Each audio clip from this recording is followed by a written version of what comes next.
আসসালামু আলাইকুম। কি অবস্থা সবার, কেমন আছো তোমরা? তোমরা যারা চিন্তা করতেছো যে অ্যাডমিশন টাইমে কোথায় পড়বো, কোথায় চান্স হবে কি না, মোটিভেশন পাচ্ছ না ভাই। ভাই আমি একটা তোরে কথা বলি, আমি এখন আছি সীতাকুণ্ড, তোমার চন্দ্রনাথ পাহাড়ে।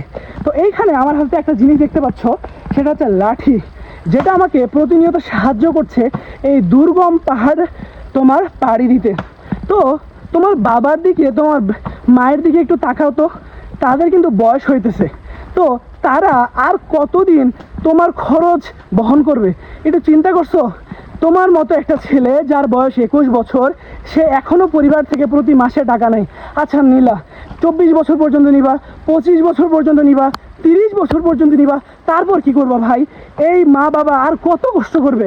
তো তুমি কি চাও না তোমার মা বাবাকে একটু শান্তি দিতে, একটু সহায় দিতে, একটু মনোবল দিতে, যে না আমি আমার জীবনে আমার ছেলে মেয়েকে মানুষের মতো মানুষ করছি, এখন তাদেরটা তারা কিন্তু ঠিকই করে খেতে পারবে? এই সাহসটা কি তুমি তোমার মা বাবাকে দিতে চাও না? যদি একটা ভালো ভার্সিটি না হয়, ভালো করে পড়াশোনা না করো, তাহলে যেটা এটা হবে না তা না। তুমি ব্যবসা করো বা একটা অন্তত ভালো কিছু করো, কিন্তু প্রতিদিন তুমি তোমার সন্ধ্যাবেলা রাত 2টার পর প্ল্যান হয় একটা গরুর খামার দিব, তারপরে সকালবেলা উঠে আবার ফ্রি ফায়ার খেলো, আবার সারাদিন সময় নষ্ট করে আবার পরের দিন প্ল্যানিং করো যে মাছের খামার দিব, আর পড়াশোনা করো না। ভাই এইভাবে আসলে জীবন চলে না।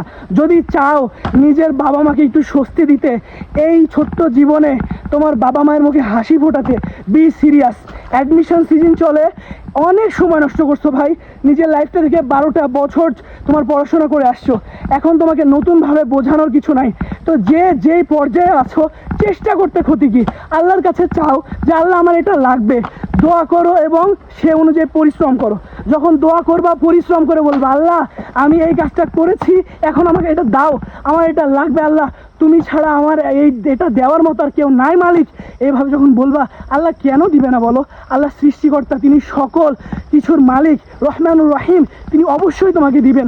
বি সিরিয়াস লাইফের প্রতি। এখনও যারা সময় নষ্ট করছো, তোমরা কিন্তু অনেক ভুল করতেছো। তোমরা এই পথ থেকে সরে আসো, নিজেকে প্রোডাক্টিভ করো। যদি পড়াশোনার ইচ্ছা না থাকে, নিজের স্কিল বাড়াও, কিন্তু এভাবে স্বপ্ন দেখে দেখে সময় নষ্ট করো না। স্বপ্ন দেখার পাশাপাশি কাজ করো, তাহলে বুঝবো যে না তুমি একটা কাজ করতেছো। যখন দেখবা যে 5 টাকা ইনকাম করতে শিখছো, তখন বুঝবা লাইফে আসলে 5 টাকা ইনকাম করাটা কতটা কঠিন। তখন যে তোমার রিয়ালাইজ হবে যে না, মা বাবাকে এখন একটু শান্তি দেওয়া উচিত, এখন একটু মুক্তি দেওয়া উচিত তাদের এই পেরেশানি থেকে। সো লাইফের প্রতি বি সিরিয়াস হও, পড়াশোনার প্রতি অ্যাটেন্টিভ হও, কাজের প্রতি মনোযোগী হও। ধন্যবাদ সবাইকে, টাটা।